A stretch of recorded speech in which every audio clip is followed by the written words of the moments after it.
شكرا للدكتور محمد أشرف الحقيقة مجهود رائع وجميل. I would like also to thank my two colleagues from the UK for the excellent, fruitful presentation. I hope I can do something right late in the evening at the moment. I'm not sure how many people there are still waking, but I hope I'll go quickly through this. I'm talking about the ipsilateral femoral neck and shaft fractures, the management. My name is Tarek El Tawil. I'm one of the orthopedic surgeons at the National Institute of Neuromotor System in Cairo. And that's a picture of our institute. That's the fracture I'm going to talk about. It's a segmental fracture. It's a neck femur fracture with the shaft. Actually, not all fractures present like what you see at the moment on this X-ray, and frequently the neck fracture could be quite hidden and discovered while you are operating, or even after you finish your operation, maybe even a few days after you finish, and then with taking some routine X-rays or for some other reason you discover that you had beforehand a fractured neck femur as well. So, ipsilateral femoral neck and shaft fractures is an uncommon injury which happens in 3 to 10% of all femoral shaft fractures. And approximately 19%, between 9 and 40% in the literature of the ipsilateral femoral neck and shaft fractures are discovered late or during treatment of a femoral shaft fracture. The management of this injury is definitely always surgical. Using one implant for the two fractures or using two different implants is actually quite controversial in the literature. And even with those who believe in using two different implants, the controversy is actually which one you are going to start first. You will do the neck first or do the shaft first. And again, which implant you're using, you'll be using whether for the neck or for the shaft fracture. And some people would think, some surgeons definitely would think that the neck fracture should be done first, and this is the important one. And others would believe that it is the femoral shaft which should be done first to allow you to easily put the patient on the traction table and put your and operate on your neck fracture. A review of literature and personal experience with cases I'm presenting in this work. This is the type of injury we talk about. You have a fracture, comminuted shaft femur, and looking at the X-ray, your resident and you yourself later on you look and say, well, this is a comminuted fracture femur. I'm going to put an intramedullary nail. If it's open, if it's got stello 3 or whatsoever, I'm maybe using an external fixator, and actually you couldn't recognize anything here. And this man had this intramedullary nail, and in a few days' time, we discovered that he has got fractured neck femur, which was not recognized on the initial X-rays. And this is the problem that we are dealing with. So fractures of the femoral shaft can occur in combination with either subtrochanteric, intertrochanteric, and displaced or undisplaced intracapsular neck femoral fractures. Open fractures of the shaft with displaced femoral neck fracture are definitely carry the worst prognosis. More than 60 different methods have been advocated in the literature for treatment of this rather rare injury. And in a review of the literature, complications of the neck fracture was estimated to be between 4.5% up to 15% with avascular necrosis to the head, and 5% non-union rate. That's for the femoral neck fracture, and between 5 and 15 non-unions rate for the femoral shaft fracture. If we look at the complications with the femoral neck fracture, actually, they are a bit less than those that we know regarding an isolated fracture neck femur, where the non-unions are higher than this and the AVN as well. And they actually attribute this to the fact that the main impact and main energy of the trauma goes to the femoral shaft fracture, and what's left goes to the neck. So any patient sustaining a high energy trauma, RTA, or falling from height should be thoroughly examined with a radiographic survey of the femoral neck. What I mean is, whenever you have a fractured shaft femur, in an RTA, in an accident, somebody falling from height, a high energy injury, always put in mind that there could be a hidden fractured neck femur. Because of the high incidence of the missed femoral neck fractures in patients with femoral shaft fractures, review of all available imaging studies at the multiple time points in the patient's evaluation and treatment is recommended. So what's the recommendation whenever you get a fractured shaft femur, especially high energy fracture? And first, you ask for a dedicated X-rays as a part of the initial radiograph. I think in ER, you should ask for hip X-rays as well, beside the X-rays that you've got for the femoral shaft fractures. And secondly, if you have an oblique pelvic view to look or to search for fractures of the pelvis, usually the oblique views gives a good idea about the neck, where you can have a further look at the neck fractures, and you might discover a hidden one. Thirdly, if a CT scan is done by the surgeons for the pelvis and the abdomen, you have to review it as well, as sometimes you can, as we are going to see later on in this presentation, you can discover a hidden fracture of the neck. Fourthly, while in theater, check with the C-arm images before starting the nailing, and both on AP and lateral view. The patient is on table, is or she is on traction. You have the image intensifier ready. Ask the technician to get proper AP and lateral views for the neck of the femur. You might discover a fracture.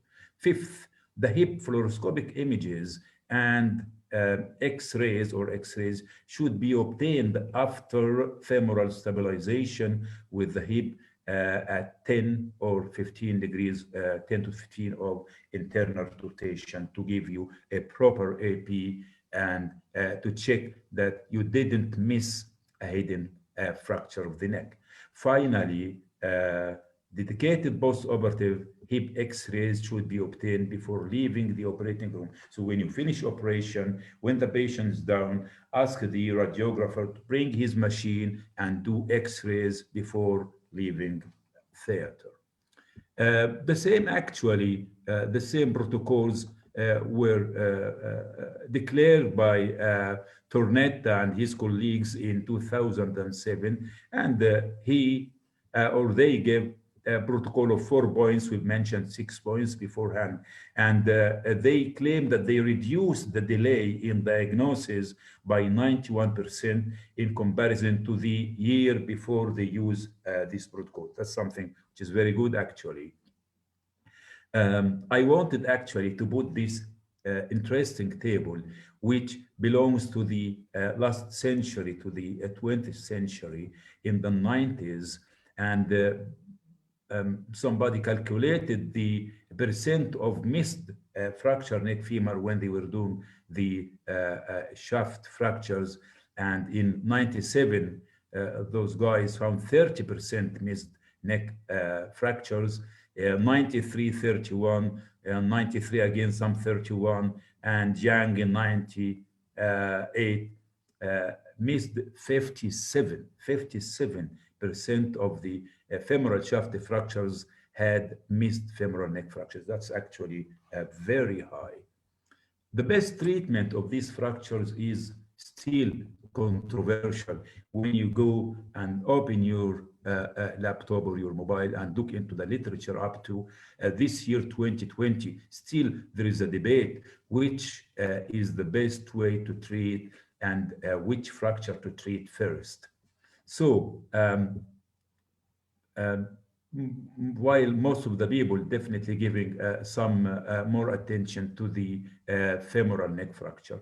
Those guys, Swanskovsky, Hansen, and Kellman, reported reduction and fixation with lag screws for femoral neck fractures and a cephalomedullary nail. And some authors now recommend femoral neck fixation with just screws or DHS or whatsoever separately, and a retrograde intercondylar intramedullary nail, which I believe now is gaining much more popularity nowadays.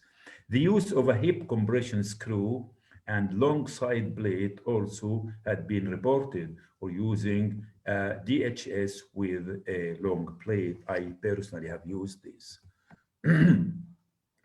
Most of these fractures occur in young active people, mostly males. A united fracture neck femur is a disaster in a young man. A united fracture neck femur with a vascular necrosis is a disaster. Neck fractures should be fixed as soon as possible, as perfect as possible. You use your wisdom and capabilities to avoid both complications. Actually, I'll go through the literature quite quickly, and this talk has been very much compressed, and I have removed maybe more than 30 or 40 slides to make it short as possible, as I'm talking quite late. I hope you will be able to follow with me. So those guys from the Hospital for Special Surgery in New York, which is actually another very quite famous hospital, and they did a study. The purpose of this study was to receive large consecutive series of patients to learn more about the efficacy of various internal fixation strategies in maintaining an excellent reduction of both fractures. And they could collect 37 out of 40 patients with ipsilateral femoral neck and shaft fractures. And they found that displaced femoral neck fractures were typically treated with two separate devices. And actually, this is what they recommend. And they prefer internal fixation of both fractures with a single cephalomedullary device, led to a significant high rate of fracture malreduction. So they come to the conclusion, if you use one device for both fractures, you may be in trouble.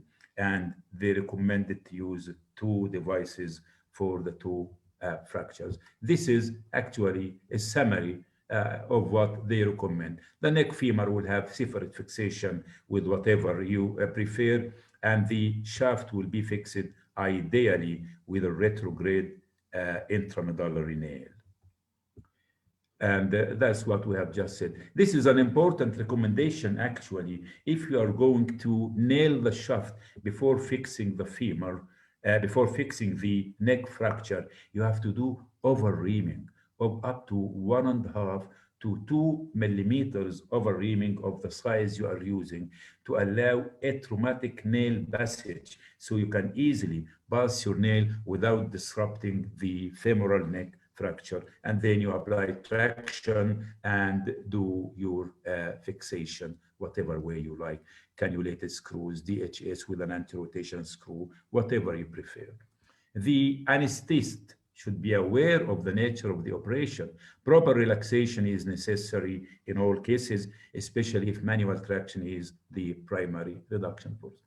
And they found as well these people from South Korea, I won't read too much, but they found that retrograde nailing of femoral shaft fractures can provide an easy fixation and a favorable result of ipsilateral femoral shaft fractures. So they go intercondylar and they fix as well the neck separately. So from the above, we come that the incidence of union is higher and faster in fractures of the neck than that of the shaft. And as I said before, this is because the shaft has taken most of the energy leading to its fracture and was let fractured the neck. There was no much comparative studies in literature between displaced and undisplaced neck fractures while using the reconstruction intramedullary nails. There is no agreement among surgeons which method is better for the treatment. So actually, I'll take you through some of the clinical cases that I've done and been confronted with, and I hope you can come up with some conclusion. This is the Pyramid Hospital or Haram Hospital where I've done many trauma cases. This is one of the early cases, a 39-year-old female passenger in a minibus, and she sustained multiple injuries, open book pelvic fracture, obviously from the plain primary X-ray, fracture neck femur, fracture shaft, and you should have a full X-ray for the femur to see that there is a supracondylar, intercondylar fracture shaft of the femur. And actually, I was thinking, what should I do with this? These are too much fractures for one bone. And my plan or my decision actually was to put a long plate to hold the intercondylar, supracondylar fracture together with the shaft fracture, and then uh, uh, uh, deal with the fracture neck femur by two cannulated screws. Take my word, all of them united, and she's been to the outpatient clinic, walking nicely, full with bearing. This is Cairo University. Again, this is another lady who is 42 years old who sustained, involved in an RTA, sustained fracture neck femur, fracture shaft, and fracture ipsilateral fracture tibia and fibula.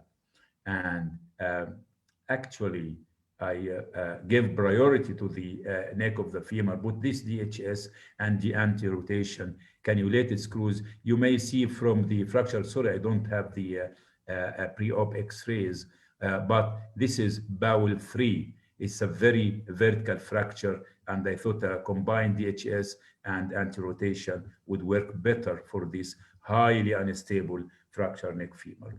And put a plate for the femoral shaft, which actually didn't work. And this one united earlier, but the first plate failed, and I had non-union, and I had to remove the plate, replace it with another longer one, and as you can see, I did what's known by BMAT, or bone marrow autologous transplantation, or bone marrow injection. She had several injections. If you look at this view, this actually what looks like a teardrop or a large teardrop is actually the injected bone marrow, which has been taken from the pelvis and which calcified and ossified later on. These are the wonders of bone marrow injection. She's been like this for 1 year. I was quite worried about this particular point between the two plates, which is actually a stress fracture by the time we haven't got the titanium plates, and this is actually stainless steel, and the lower one as well, making a very high point of stress fracture. So I had to remove this one first. She had this fixation for the ipsilateral tibia, which united as well. And 25 months down the line, alhamdulillah, she didn't develop AVN till now. And this is a failed record nail. I don't know, but this nail didn't, maybe many authors didn't like it, while some others liked. However, it is not a very successful one, this one. And this man actually came with an obvious fractured neck of the femur and trochanteric fracture. He had beforehand an intramedullary nail with the screws going to the neck, one screw, and supplemented with another upper cannulated screw. They both didn't work, and I removed everything, and I had to apply this long stem, long blade, sorry, DHS, and an anti-rotation screw. There was some sort of distraction at the fracture site in the neck femur, and I used 5 injections of bone marrow, and he had full recovery and healing of his fractures. You can see him standing here quite happily. This chap, I remember he's 28 years old, and he presented to us with a femoral shaft fracture, taken to theater the next day, and he had this nice intramedullary nail, and everything was quiet.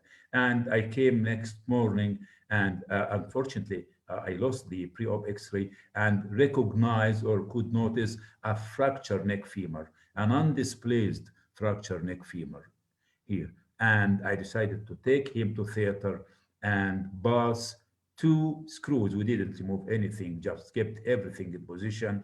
And I could manage to pass these 2 screws percutaneously in front of the nail. I was planning to put one in front of the nail and one behind the nail, but there was no place for an imaging transfer on the lateral view. However, I was lucky enough to pass these 2 screws almost less than 3 years down the line, and the fracture completely united, and the shaft as well, and he was doing well.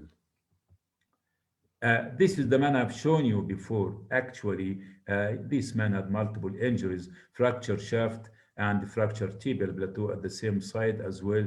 And he had this intramedullary nail, and we discovered this fracture 3 days later. You see how many fractures could be missed, how many we have missed. And that's the missed fracture. Again, he was taken to theater, as the case before, maybe 2 or 3 years separating them. And you can see the guide wire passing in front of the proximal end of the intramedullary cephalomedullary nail, and they were nicely fixed with 2 wires, as you can see. And this is the fixation and started union, and all his fractures united after that, including the tibial plateau.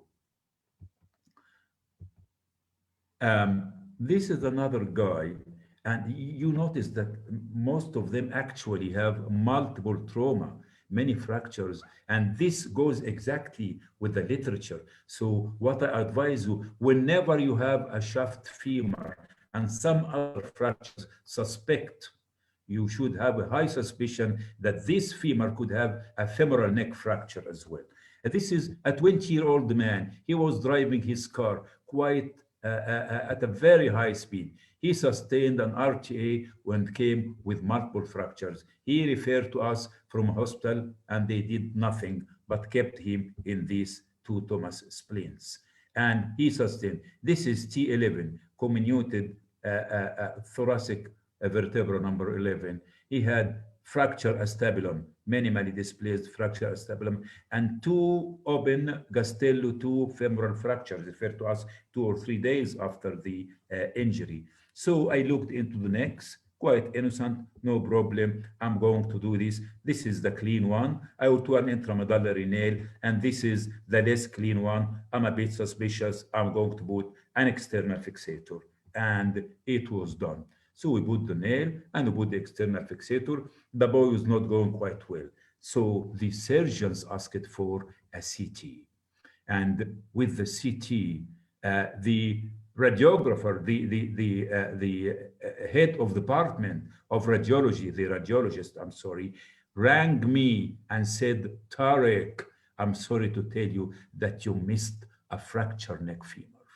Oh my goodness. And I had to take the boy. By the time we reviewed the X-ray, I'm not sure whether we can see the fracture, the hidden fracture in the primary X-rays or not. But again, we missed a case. And these cases have a few years separating each other. This is a rare injury. It's rare to miss. And I took him to theater and passed percutaneously these 3 cannulated screws despite the external fixator. We kept the external fixator on and bus. The bar of the external fixator was slightly in our way. But however, Alhamdulillah, it was successful and we could do. Surprisingly, with the follow-up of this guy, all his fractures united, he's still quite reckless. And he come to the outpatient clinic driving his car with this external fixator still on his thigh. He drives the car by himself. And I tell him, how boy can you do this yourself? He says, it's an automatic car, sir. I don't know, but this is definitely, no, that's the man. And this is the external fixator. This is a carbon bar, so you won't see it on the X-ray. And through tiny little holes here, we could pass percutaneously the fixation. And this is the other femur, complete union. And however, he was walking forward bearing, alhamdulillah. This is something quite funny, actually. This man has been referred to us having a fracture, ipsilateral neck femur and shaft, and I don't know what the surgeon did here. He saved the neck shaft and tried to fix this one, maybe something temporary till he can send him somewhere else to do. However, we removed all this implant and put a retrograde intramedullary nail. This girl, 20 years old, and she was a front passenger. She had no belt. She didn't. And this is very important. They don't choose safety belts. And she had an end-on a crash with her car, and she came with multiple fractures, pelvis, humerus, and shaft. And definitely, we look at here, we look at the neck, quite innocent, actually nothing. You won't suspect anything. That's enough. She's got pelvic fracture, she's got humerus, and she's got this comminuted shaft. That's enough for her and enough for me as well. That's quite cumbersome. Those guys, quite a lot of them, they go ride recklessly and they have all these injuries and they come to us late in the evening and they ask us to mend them or fix them back. That's a very difficult job, being an orthopedic surgeon and doing trauma. So again, we did a separate X-ray for the pelvis to be sure that everything is okay. I don't know whether from this X-ray anybody of you can recognize any line here. However, we said it's okay, there is nothing. And she was sent for CT as there was some suspicion. And the CT came, as you can see, like this, with a positive, undisplaced, quite hidden. Even on the 3D, it's difficult to say that there is a fracture, but here it's quite obvious that we have a hidden fracture neck femur in combination with the femoral shaft fracture. So what to do? We decided not to use retrograde cephalonair, and actually this was fixed with two percutaneous canculated screws. We opened this, put DCP, and put a artificial bone graft as well, and she was doing well. However, this is one of the recommendations which I really myself don't like very much, and I prefer minimally invasive intramedullary nail to preserve the fracture hematoma and the blood supply at the fracture area to avoid non-unions or delayed union. Another guy had this. You see, always most of the shaft fractures are comminuted, denoting a high energy trauma actually. And again, the guy here, beside using the two proximal locking screws, he used further one cannulated screws for the fracture of the neck of the femur. This one here, actually, I don't know what he's done, but I thought I would just put it for you. So anybody, any of the juniors of you, you should be aware. He's only using one screw, I don't know. And even the screw is short. He didn't try to use another one here, and definitely it was a bad reduction. And the point of entry is even wrong. So putting the proximal fragment in varus, very bad and very poor technique actually. So iatrogenic here in red. Do we have iatrogenic cervical fractures? Yes, yes we have. And this comes from France in 1999. And these iatrogenic femoral neck fractures in 2001 as well comes from Thailand. And iatrogenic fractures of the femoral neck during closed nailing of the femoral shaft comes from the United States of America.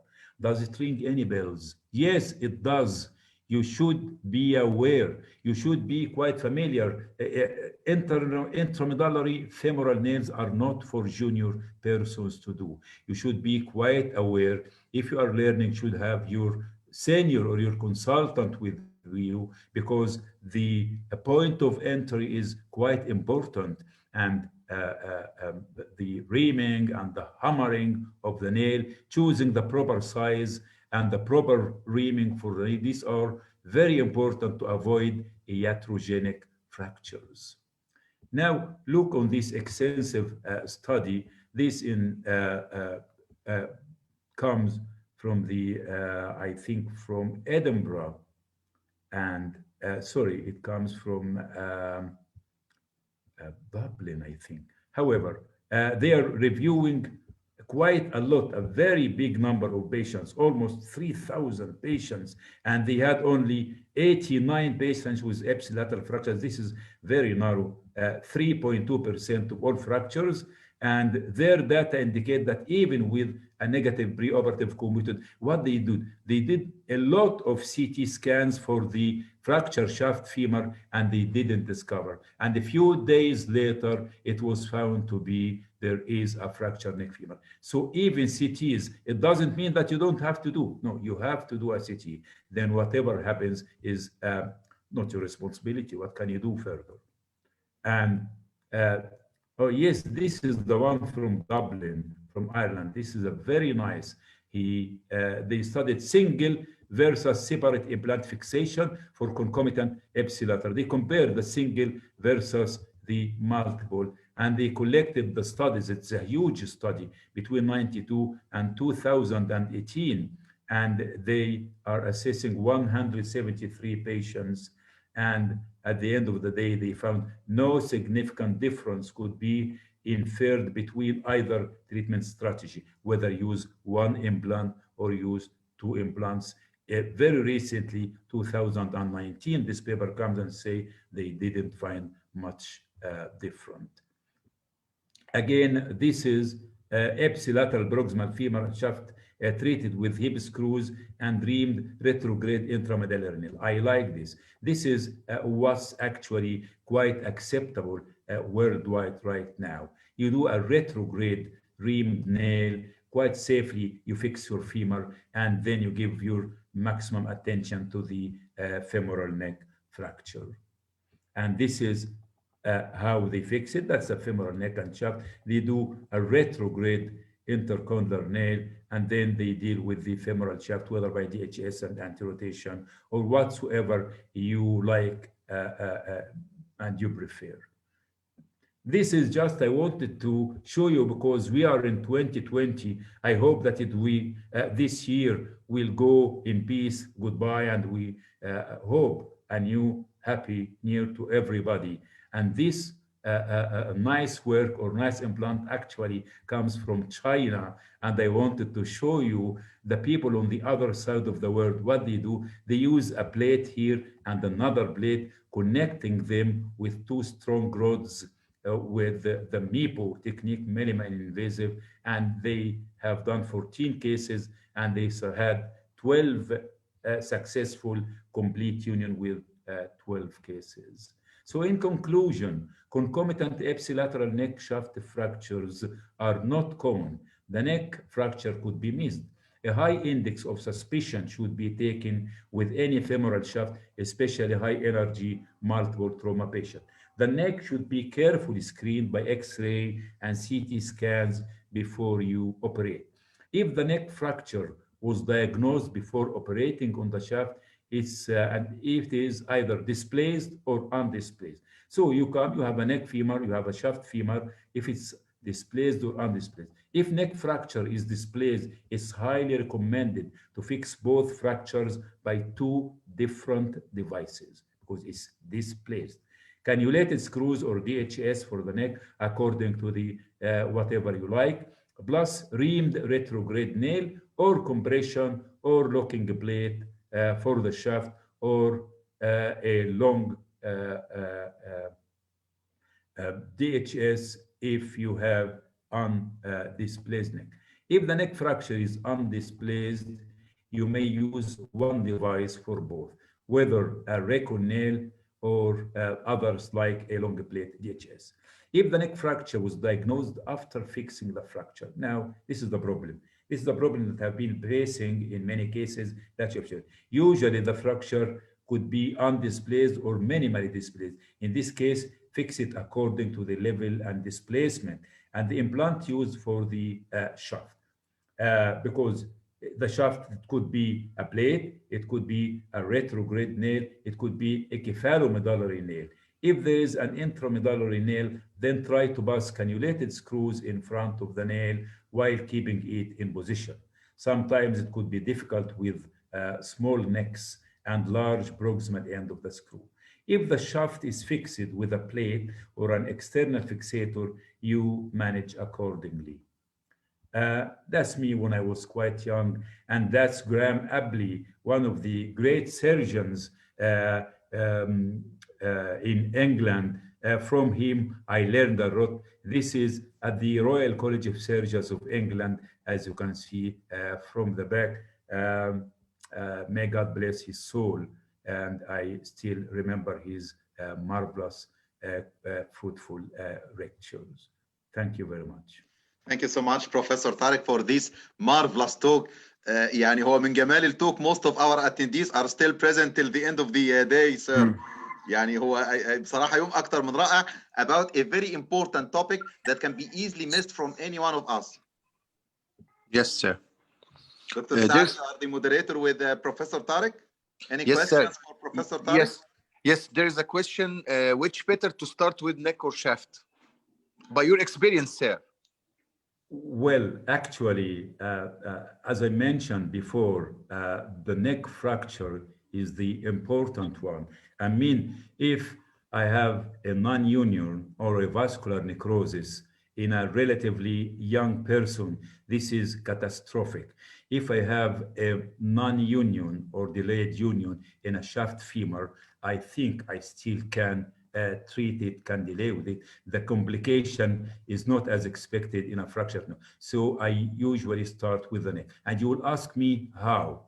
How can you put a patient on traction table while the femur is quite comminuted? And what I do is I apply a strong back slab up to just below the hip region, a strong back slab. And I put the patient on the traction table and put do the femoral neck fracture first. Then I can, after that, remove the slab and manage the femoral fracture. Okay, another question, sir.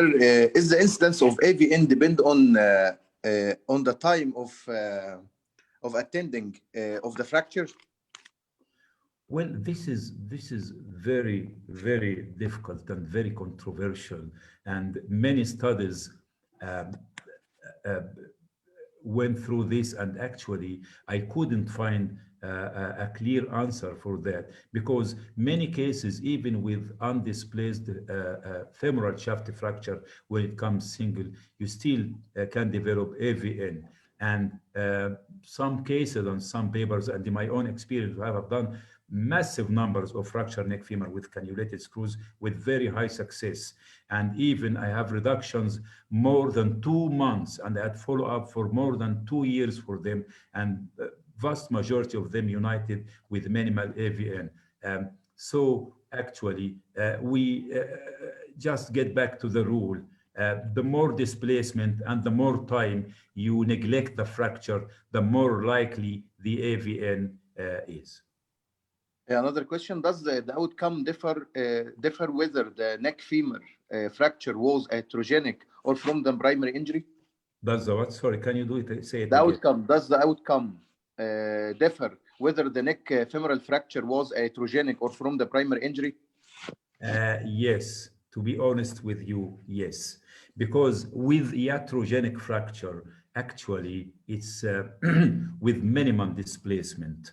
And in my experience, I was doing one with a very enthusiastic, strong registrar, and he was heavily hammering the nail. I was just supervising him, but I was scrubbed definitely with him. And while he was hammering heavily, because I'm sure he had wrong entry point, and I could notice the fracture neck femur starting while he is hammering and under the image intensifier. And I asked him to stop immediately, and I intervened. I did very good over-reaming and very simple passage, and used a universal nail and passed 2 screws into the neck of the femur. Unfortunately, the superior one did some cut later on, or started to cut. I removed it, but at the end of the day, the fracture united. Okay, in displaced neck femoral fracture, which approach do you prefer, sir? Well, with a very unstable displaced femoral neck fracture, if it's intracapsular bowel 3, I prefer the GHS with an anti-rotation screw. Oh, did you do the neck femoral fracture open, or usually use percutaneous screws? For an isolated neck Yes. fracture, isolated neck fracture, I have done open in one case more than 30 years ago. Okay, Otherwise, sir. all the Thanks a cases lot. No more are questions. percutaneous. Okay, thanks, sir. No more questions. You are welcome. Thank you so much, Professor Tarek. Professor Tarek, would you please stop sharing screen? Okay.